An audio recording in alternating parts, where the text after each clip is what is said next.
Bundle तो छोड़ो, एक नोट भी मिसिंग है तो उसकी वैल्यू नहीं हुई।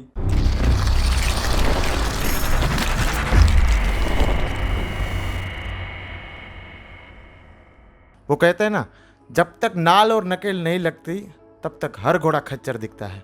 नमस्कार दोस्तों, मैं हूं एस उत्सव और आप देख रहे हैं इंडियन कॉइनेज। आज मैं आपको ऐसे व्यक्ति से मिलवाने वाला हूं जो अपनी लाइफ में काफ़ी स्ट्रगल करके न्यूमिस्मेटिक फील्ड में आए हैं और उन्होंने बहुत अच्छा कलेक्शन किया है। सबसे बेस्ट है कि काफ़ी बार मुसीबतों का सामना हुआ उसके साथ, फिर भी उन्होंने न्यूमिस्मेटिक फील्ड में नॉलेज गेन किया। यही बड़ी बात है और यही मैं आप सब लोगों को सिखाता हूँ। मेरे साथ जो बैठे हैं वो मेरे दोस्त हैं मोहित सोनी।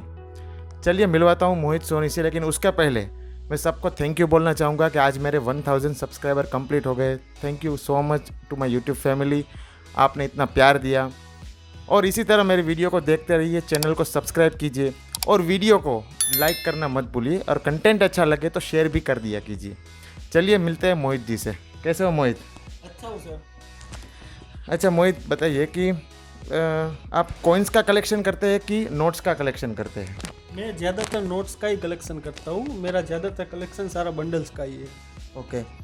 और अगर मैं एज अ बिज़नेस देखूँ आपको, तो इन चीज़ों का आप बिज़नेस भी करते हैं ना, अलग अलग प्लेटफॉर्म पे, जहाँ पे बेस्ट पॉसिबल वे है उस तरीके से। हाँ, कई बार हम इसका बिजनेस भी कर लेते हैं। हमारे पास जो भी आइटम एक्स्ट्रा होता है तो किसी को वो ज़रूरत पड़ता है तो हम उसको दे देते हैं। चलिए, इन सारी चीज़ों को तो मोहित हम जानेंगे, लेकिन पहले आप ये बताइए कि इस फील्ड में एंट्री कैसे हुई? अच्छा सवाल पूछा है आपने। जब हम छोटे यानी 15-16 साल के थे, तब दिवाली के दिन हमारे पापा हमको, जब हम उनके पाँव छूते थे तब हमको पैसा देते थे। उस टाइम क्या होता था, 5 रुपए की नोट का चलन ज़्यादा था। तो वो करकड़ती एकदम यूएनसी नोट, माने अनसर्कुलेटेड नोट, जिसका उपयोग हुआ नहीं है मार्केट में, उस टाइप की नोट्स देते थे मेरे को। तो वो मेरे को बहुत अच्छा लगता था कि यार ये क्या चीज़ है, क्योंकि ऐसे तो हमको रेगुलर तो कहीं से मिलता नहीं है। तो मैं बोला कि पापा ये क्या चीज़ है, मेरे को ये कलेक्ट करना है। मेरे को अच्छा लगने लगा। और ये सब चीज़ें क्या है कि आपको देख के अच्छा लगता है, इसको देख के आपको फील आता है, हीमोग्लोबिन बढ़ जाता है। हीमोग्लोबिन कई बार बढ़ जाता है, ये भी सही बात है। और ये सब चीज़ कलेक्ट करने से और इसको देखने से आपका दिमाग एकदम फ्रेश रहता है। बराबर है। और मैं आगे बात करूं तो जैसे कि आपने बताया कि आप सिर्फ नोट में ही ज़्यादातर करते हैं, तो आपको पहले दिन ही सब पता चल गया कि ये नोट रेयर है, ये नोट स्केयर है? जब आपने शुरू किया तब तो आपको रेयर या स्केयर वर्ड का भी नहीं पता होगा। बड़ा अच्छा सवाल है। इसमें क्या है कि जो भी फील्ड में आपको काम करना है, पहले आपको उस फील्ड के अंदर का नॉलेज जानना पड़ेगा। आपको डायरेक्टली इस बंडल की वैल्यू नहीं पता चलेगी। आप कोई भी चीज़ खरीदते हो तो पहले आपको उसका पूरा नॉलेज होना चाहिए। ऐसे ही आपको कोई बोलेगा ये 50,000 का माल है, मत लीजिए, आगे जाके लाख आएगा, मत लीजिए। आप पहले उस चीज़ के बारे में नॉलेज गेन कीजिए अपना, फिर आप कोई चीज़ बाय करें। और ये नॉलेज कैसे गेन कर सकते हैं? आपको अपना नॉलेज आगे गेन करना है तो मार्केट में बहुत सारे बुक्स अवेलेबल है। जैसे कि मैं अपना नॉलेज गेन करता हूँ ऐसी बुक से, ठीक है। इसमें आपको सारी तरह का बुक्स में सब नोट्स का आइडिया रहेगा, क्योंकि इसमें जो प्राइस होती है वो मार्केट के डिपेंड होती है, एक्चुअल कीमत नहीं होती है। इसमें जो प्राइस होती है यूएनसी की प्राइस होती है, तो प्रीफिक्स वाइज भी प्राइस होती है। तो आप ऐसा मत समझ लीजिए कि इसमें 400 रुपया लिखा है तो एक नोट का 400 ही आएगा, ऐसा नहीं है, ठीक है। और इस फील्ड में आगे बढ़ने के लिए एक न्यूमिस्मेटिस्ट को दूसरे न्यूमिस्मेटिस्ट तक कनेक्ट होना ही पड़ेगा, क्योंकि ये जो बुक लिखी है वो बुक भी ऐसे ही तो नहीं लिखी गई है। आप मुझसे मिले, मैं आपसे मिला, आप किसी और से मिले, फिर लोगों ने नोटें ढूंढी, कॉइन्स ढूंढा, उसके बाद ये बुक लिखी गई। तो इसके बारे में आप क्या कहते हैं, एक दूसरे से मिलने के बारे में? हाँ, सबसे बड़ा इसमें न्यूमिस्मेटिक लाइन में सबसे बड़ा चीज़ मैटर करता है फील्ड। आपको अपना फील्ड बढ़ाना चाहिए। आपको अपने जैसे न्यूमिस्मेटिक जो इन चीज़ों में इंटरेस्ट रखते हैं या फिर इन सब चीज़ों को कलेक्ट करते हैं जो लोग, उनसे आपको दोस्ती बढ़ानी पड़ेगी। और इसमें क्या है कि नॉलेज कोई ऊपर से लेके नहीं आया है, सबके पास अलग अलग नॉलेज है। मेरे को इस बंडल का नॉलेज है तो उत्सव भाई को कोई और बंडल का नॉलेज होएगा। तो आपको सबसे पहले अपना फील्ड बनाना पड़ेगा, फिर ही आप कोई चीज़ बाय करें मार्केट से, भले ही वो 500 रुपये का हो, मगर पहले आप उसके बारे में अच्छे से जान लीजिए। और एक दूसरे से मिलने के लिए सबसे बेस्ट प्लेस कौन सी है, सबसे बेस्ट जगह कौन सी है? आपको अगर मिलना है कभी किसी न्यूमिस्मेटिक फैमिली के मेंबर्स को, या फिर जो भी कोई इस लाइन में है काम करते हैं, तो ये सब होता है, एग्जीबिशन होता है, ठीक है। फेसबुक पे भी कई सारे लोग एक्टिव होते हैं, तो आप वहाँ से, ये कोई मार्केट नहीं है इसका कि आपने बाजार में जाके खरीद लिया, ऐसा चीज़ नहीं है ये सब, ठीक है। तो आपको ढूंढना पड़ेगा अपने जैसा आदमी, तब इसको आप अच्छे से जान पाओगे। यानी कि एग्जीबिशन होते हैं, उसमें हम अपने आप को अपीयर कर सकते हैं। फिर फेसबुक के ज़रिए एक दूसरे से जुड़ सकते हैं जो इस फील्ड में बहुत अच्छी तरीके से एक्टिव है। ये जो मैं बातें बता रहा हूँ वो मैं उन्हीं लोगों के लिए बता रहा हूँ जो इस फील्ड को बड़ी ही क्यूरियोसिटी से देखते हैं, लेकिन उसको बहुत कम जानकारी है। दूसरी बात मैं बता दूँ, हर वीडियो में बताता हूँ कि ये सबसे पहले हॉबी है, आप में क्यूरियोसिटी होना चाहिए, और उसके बाद ही आप कुछ चीज़ें आगे करने की सोच रहे हो तो लोगों से मिलिए, एक दूसरे को जानिए, एक दो बार सस्ती चीज़ें, महंगी चीज़ें भी ले लीजिए, उसके बाद आपको आइडिया आएगा। आप क्या कहते हैं मोहित? हाँ, अगर आपको किसी भी चीज़ को समझना है तो पहले तो आपको उसको खरीदना होगा। खरीदने से पहले आप उसको समझ लीजिए, ठीक है। अगर आपको ये बंडल खरीदना है तो थोड़ा बहुत नॉलेज ले लीजिए, फिर आपको मार्केट में एक दो बंदे से पूछिए, ऐसा न्यूमिस्मेटिक कोई फील्ड का कोई बंदा है उसको आप पूछ सकते हो कि भाई ये बंडल का क्या प्राइस है, क्या क्या होना चाहिए। अगर वो बोलता है कि चलो ठीक है ये रेट है, तो आपको फिर उस रेट से खरीदना चाहिए। वहीं से उसको आइडिया मिलेगा कि आगे आगे।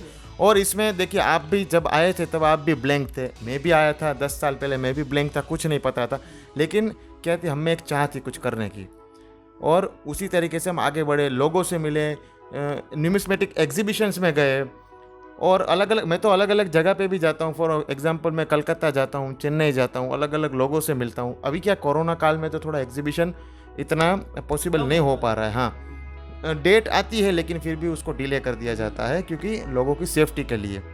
तो ये थे राजकोट से मोहित जी, और अभी मैं आपको दिखाऊंगा कि मोहित जी ने क्या क्या अच्छा कलेक्शन किया है, और उसकी कलेक्शन में जो भी चीज़ें हैं वो मोहित जी हमको डीपली बताएंगे, और इसके पीछे जो भी स्टोरी है या जो भी ऐसी चीज़ जुड़ी हुई है वो मोहित जी हमको डीपली बताएंगे। तो चलिए देखते हैं मोहित जी का कलेक्शन।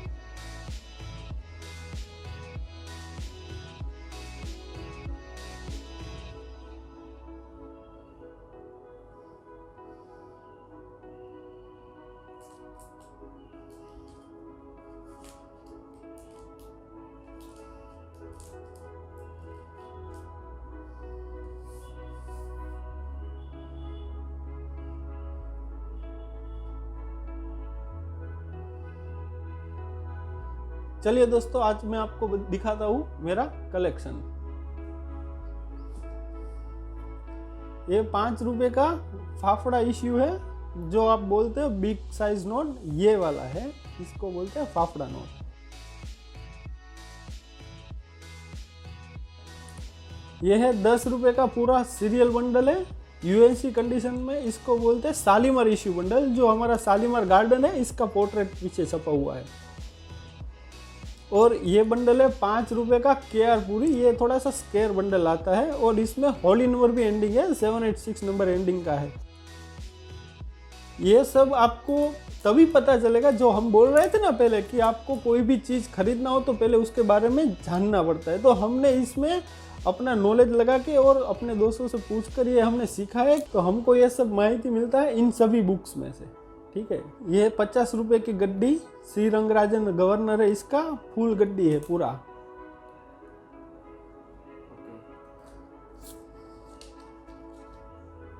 ये है 100 रुपए का पूरा गड्डी, ठीक है, इसको पूरा यूएनसी कंडीशन में है। ये सब चीज़ें अभी क्या है कि अभी के टाइम में इसको ढूंढना थोड़ा सा मुश्किल होता है, ऐसे ही नहीं मिल जाता है, इसको इसके पीछे मेहनत करना पड़ता है थोड़ा बहुत। इसको बोलते हैं ब्लैक बोर्ड इश्यू का बंडल।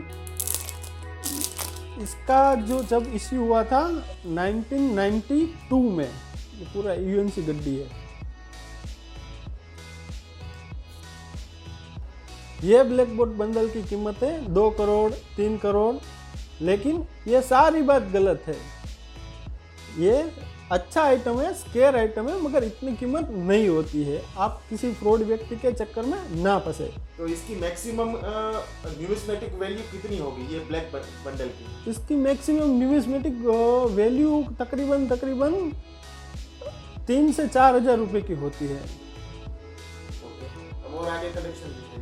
जी, इसमें मेरे पास है ये बड़े सिक्के का 1 रुपये का बंडल है, यूएनसी कंडीशन में है, और ये 1975 में इश्यू हुआ था। इसमें आपको एक अच्छी जानकारी मैं देना चाहता हूँ कि जो 1 रुपये का जो बंडल आता है उसमें जो सिग्नेचर आता है वो गवर्नर का नहीं आता है, उसमें जो सिग्नेचर आता है फाइनेंस सेक्रेटरी का। ठीक है, तो ये एकमात्र बंडल है जिसमें फाइनेंस सेक्रेटरी का सिग्नेचर आता है, और बाकी के सब बंडल्स में जो सिग्नेचर आता है वो सब गवर्नर का आता है।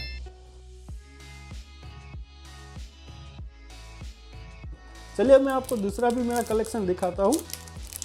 ठीक है, मेरे पास इसमें सिल्वर के भी कॉइन्स है, इसको बोलते हैं ब्रिटिश इंडिया कॉइन्स। ये जब ब्रिटिशर लोग जब हमारे देश में थे तब के कॉइन्स है, सिल्वर के आते हैं। 916 बोला जाता है, 916 यानी 916% इसमें सिल्वर होता है। ठीक है, इसका वेट आता है 11,650। और मेरे पास एक अच्छा आइटम है, 50 रुपये का स्टार नोट है। आप अच्छे से देख लीजिए, और आपके पास अगर हो तो आप संभाल के रखिएगा ऐसी चीज़ को, मगर आप पहले अच्छे से देख लीजिए क्या चीज़ है। और ये आप समझाइए कि इसमें ऐसा क्या हाँ, है जो इस नोट को बहुत कीमती बनाता है। जी जी सर, इसमें क्या है कि इसमें तो सबसे पहले गौर करने की चीज़ है जो है इसका प्रीफिक्स 8AB। ठीक है, आप देख लीजिए प्लेन इंसेट में 8AB 2016। गवर्नर है उर्जित पटेल, ये है गवर्नर। अगर ये नोट आपके पास पड़ा है तो ये रेयर में आता है, ऐसे नॉर्मली आपको नहीं देखने को मिलता है। तो ये जो स्टार नोट होते हैं उसमें जितनी रेयरिटी आती है वो सब चीजें भी, उसमें भी रेयर स्केयर ऐसी चीजें हो सकती है। और ये सारी चीजें आपको जब एग्जीबिशन वगैरह में जाते हैं, डीलर से मिलते हैं, तब पता चलती है। जी जी जी, वहाँ से ही हमको सब पता चलता है। नॉलेज तो क्या है कि बांटने से ही मिलता है और बांटने से ही पता चलता है, ऐसे ही सब चलता रहता है नॉलेज के बारे में। ठीक है, तो फिर मेरे पास ये है 10 रुपये का फफड़ा नोट। इसका कंडीशन क्रिस्प है, बहुत अच्छा नोट है। इसको बोलते हैं यूएनसी कंडीशन अनसर्कुलेटेड नोट। एक सैंपल ही दिखाइए, कोई बात नहीं है इसमें से। ये देखिए पीछे बोट का पोर्ट्रेट हुआ है, और मेरे पास कुछ फैंसी नंबर्स भी है। ये 5 रुपये का ट्रैक्टर इश्यू है, आईजी पटेल गवर्नर है, और आप स्पेशली इसका नंबर देखिए, आपको मजा आएगा। सारे 8 है, ऑल 8, 6 टाइम 8। ऐसी चीजें बहुत ही कम मिलती है, इसको बोलते हैं रेयर आइटम। और इस पर सेम टू सेम मेरे पास यही इश्यू में मेरे पास ऑल 9 भी है। तो ये जो ये नंबर वाली नोट्स होती है उसको फैंसी नोट्स बताया हाँ, जाता है। इसको फैंसी नंबर बोला जाता है। अगर ये फैंसी नोट्स है जितने, तो ये फैंसी नोट्स का भी नंबर अच्छा हो तो आपको उसके ज्यादा पैसे मिलते हैं। हाँ हाँ, लोग कभी कभी पूछते हैं कि 786 की नोट है, तो 786 का क्या होता है? 2 बार होती है, ऐसा कुछ होता है तभी? हाँ, इसमें क्या होता है कि सबको ये बात पता नहीं है। सब लोगों के पास जब 786 एंडिंग नोट मिल जाता है मार्केट से, तो वो लोग समझते हैं कि ये मेरे को बहुत अच्छा नोट मिल गया, रेयर नोट, मगर उसकी उतनी कीमत नहीं होती है। अगर 786 है 2 टाइम, तभी उस नोट की कीमत होती है, और उसकी कीमत भी डिपेंड करती है उसकी कंडीशन के ऊपर।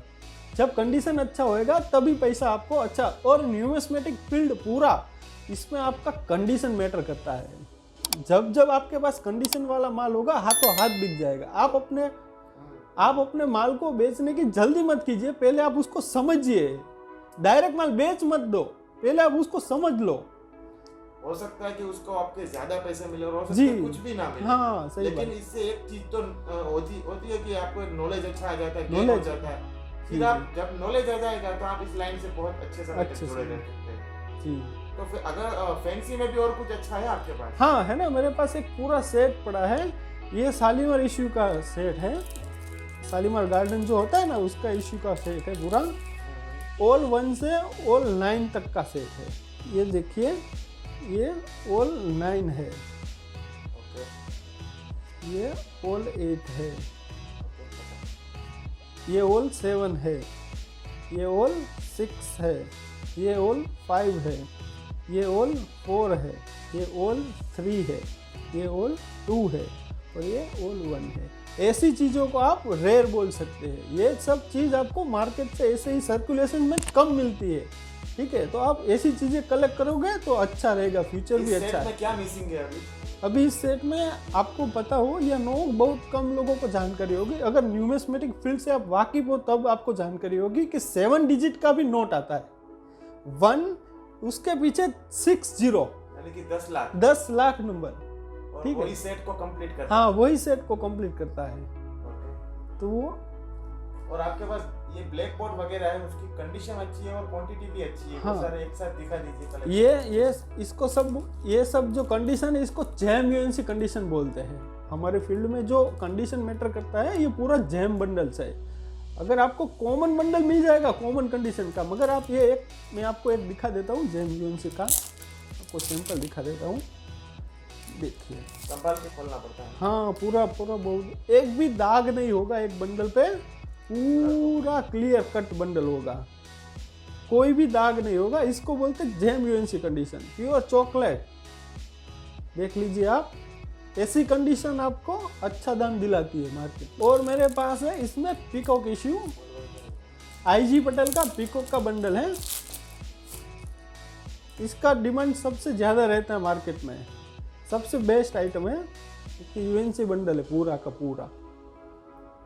पिकॉक, इसके पीछे मोर का जो साइन बना हुआ है इसको पिकॉक इश्यू बोलते हैं। इसमें गवर्नर है आईजी पटेल। और आपको एक दूसरी भी जानकारी मैं आपके माध्यम से देना चाहता हूँ, सभी जो लोग नए से जुड़ने चाहते हैं, इस फील्ड में काम करना चाहते हैं, तो मैं आपको प्रीफिक्स और इंसर्ट कहाँ होता है वो दिखाना चाहता हूँ। ये जो डिजिट है उसके जो पीछे जो होता है इसको प्रीफिक्स बोलते हैं, ठीक है। और इसके पीछे जो आता है, मैं आपको दूसरा सैंपल दिखाता हूँ। इस नोट में इंसर्ट नहीं है तो इसको हाँ, इसको प्लेन इंसर्ट बोलते हैं। जिसमें इंसर्ट नहीं होता है उसको प्लेन इंसर्ट बोला जाता है। देख लो, एग्जाम्पल के लिए मैं आपको दिखाना चाहता हूँ। ये जो बी लिखा हुआ है, बी हल्का सा दिख रहा होगा आपको, बी वाइट कलर में, उसको इंसर्ट बोलते हैं, ठीक है। और ये 1-4 के आगे भी बी है, तो यानी ये बी इंसर्ट बी प्रीफिक्स हुआ। यहाँ पर कोई भी डिफरेंट हो सकता है, ए आ सकता है, सी आ सकता है, कोई भी आ सकता है। तो ये अच्छी जानकारी थी आप लोगों के लिए, तो आपको भी पता चले कि प्रीफिक्स क्या होता है और इंसर्ट क्या होता है, वो आपको समझ में आ जाएगा। और क्या कलेक्शन में? और मेरे पास ये सब कॉमन नए बंडल्स है, 1 रुपए के नए बंडल। अब 1 रुपए में ये नए बंडल है, उसमें ईयर चेक करना है तो बताइए। जो 1 रुपए में नए बंडल में आपको ईयर देखना है तो एकदम पीछे की साइड में ही आता है।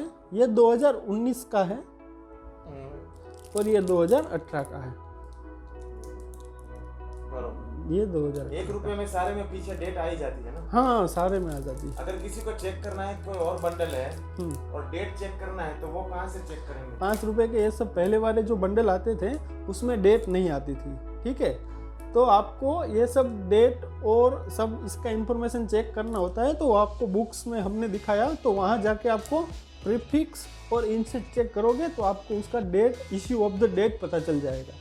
और अभी तक की जितनी भी नोट्स और सीरीज इश्यू हुई है या होती रहती है, उसके बारे में कौन सी प्रीफिक्स रेयर है, स्केयर है, उसका नॉलेज भी वहाँ से मिल हाँ, वो सब नॉलेज आपको एक ही बुक में मिल जाएगा, सारा का सारा नॉलेज, ठीक है। तो वो आप सबको एक ही बुक। कुछ बेहतरीन चीज नजर आ रही है। हाँ, ये मेरा कलेक्शन में सबसे अच्छा आइटम है, तो मेरे को भी बहुत ज़्यादा पसंद है। इसको बोलते हैं रिम, ठीक है। मैं आपको इसके बारे में भी जानकारी देना चाहता हूँ।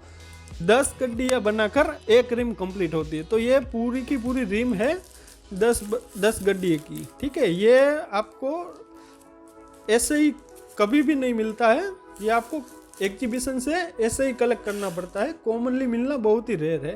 ये 1978 का मनमोहन सिंह का पूरा रिम है, 10 बंडल का कंप्लीट रिम है। तो ये रिम होती है, उसका नॉर्मल बंडल से ज्यादा प्राइस रहता है। हाँ, रिम का नॉर्मल बंडल से अगर मान लो कि चलो कि नॉर्मल बंडल का सिंगल बंडल का मार्केट में वैल्यू 1500 चल रहा है, तो पूरा रिम आपको मिलेगा बहुत उसके 2 गुना 3 गुना दाम में मिल जाएगा रिम। लेकिन वो रिम कंप्लीट रहना चाहिए। रिम कंप्लीट है, हाँ। बंडल मिसिंग है उसमें एक भी बंडल मिसिंग है, एक नोट, बंडल तो छोड़ो, एक नोट भी मिसिंग है तो उसकी वैल्यू नहीं हुई, कॉमन हो जाएगी। कॉमन हो जाएगी, कॉमन के रेट में दिखेगा। कॉमन के रेट में दिखेगा। और मेरे पास और भी एक चीज़ है, ये है 100 रुपये का फफड़ा नोट, ठीक है, ये सबसे अच्छा चीज़ है। इसके बारे में और इन्फॉर्मेशन? हाँ, ये पूरा 100 रुपये का डैम इशू है। जब बंद हुआ था तब उसके पीछे एक फनी सी स्टोरी है कि हमारे गुजरात में जो कारखाने वाले जो लोग थे ना, उसने इसके ऊपर गाठिया खाया था। इसकी फनी स्टोरी है। और फिर उन लोगों को ये सब ऐसा था कि ये अब रद्द हो गया, मगर ऐसा नहीं है, ये कलेक्शन में अच्छा आइटम है। पीसी भट्टाचार्य का है पूरा 100 रुपये का फफड़ा नोट, और इसमें कोई भी प्रकार का स्टैंड नहीं है, पूरा कंप्लीट अच्छा नोट है, कंडीशन वगैरह कुछ नहीं है। जी जी जी। और ये जो आप फ्रेम में सब देख रहे हो, ये जिस भी फ्रेम में है इसको ग्रेडिंग करवाया हुआ है, यानी कि नोट की क्वालिटी चेक कराई हुई है। ओरिजिनल है कि नहीं? ओरिजिनल है कि डुप्लीकेट है वो भी पता चल जाएगा। ग्रेडिंग वगैरह कहाँ पे होता है? ये ग्रेडिंग अभी तो बेंगलोर में हो रही है, ठीक है, ये PMCS वाली ग्रेडिंग कंपनी है, वहाँ से होती है, ठीक है, PMCS कंपनी का नाम है, पेपर मनी ग्रेडिंग सर्विस। तो ये 35 ग्रेड का नोट है, 35 डैम इशू का। अच्छा कलेक्शन है आपके पास। Thank you. सिक्के में भी कुछ अच्छा कलेक्शन है, वो दिखाइए, वो भी ग्रेड। हाँ, मेरे पास जो ग्रेडिंग में थोड़ा बहुत कलेक्शन है, ये सब ब्रिटिश इंडिया का कॉइन है, सिल्वर का 1 रुपीस है।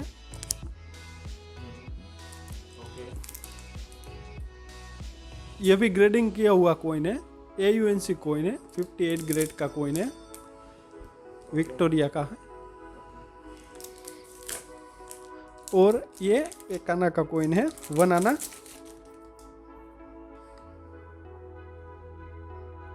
ये सब ब्रिटिश इंडिया का कॉइन है। ये न्यूमिस्मेटिक गारंटी कॉर्पोरेशन से जी हाँ, ये न्यूमिस्मेटिक कॉर्पोरेशन करवाने से एक सिक्के के बारे में पूरी जानकारी मिल जाती है, और साथ में ये भी पता चल जाता है कि ये ओरिजिनल है कि फेक है। हाँ, आपको सब जानकारी ग्रेडिंग वाली कंपनी सब लिख के देते हैं, ऊपर ही सब डिस्क्रिप्शन में लिखा हुआ होता है।